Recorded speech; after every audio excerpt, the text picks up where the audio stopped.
فرصة لجميع الأبطال العرب لكي يفوزون اليوم. مع كل أسف هناك فقط 3 ميداليات، ليس هناك 6 ميداليات. لو كما قلت لو كانت 6 ميداليات لا أعطيناهم كلهم هاد 6 ميداليات وتهنينا وخلاص.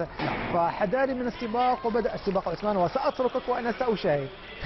ستحلل معي الأول 200 متر وأول لفة و600 متر وينطلق سباق 800 متر. توكل على الله. واللقاء العربي المبني على التنافس الشريف، المبني على الروح الرياضية العالية والرؤية عربية من خلال المنافسة الخليجية العربية في هذا السباق.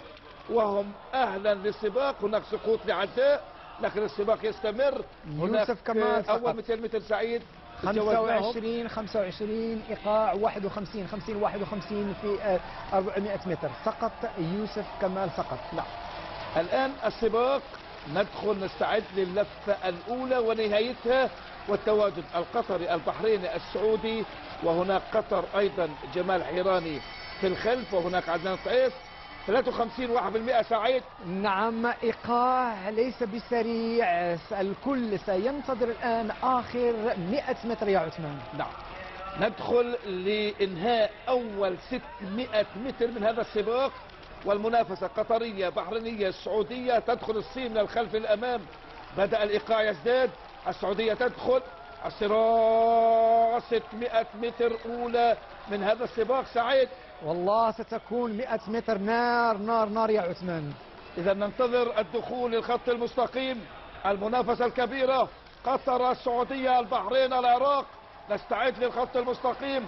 بدأ الصراع، بدأت المنافسة، بدأت السخونة. السعودية وقطر، قطر والسعودية، السعودية وقطر، السعودية. ميدالية ذهبية للسعودية، ميدالية فضية لقطر.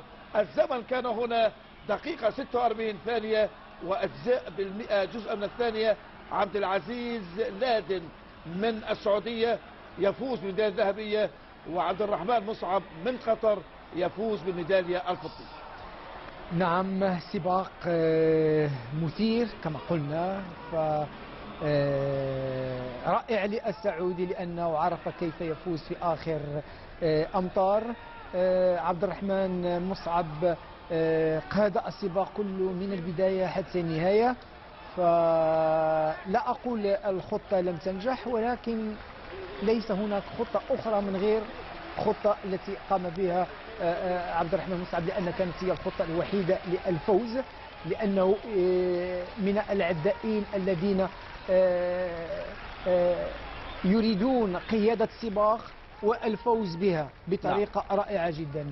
فكان هناك تنافس حتى في آخر متر.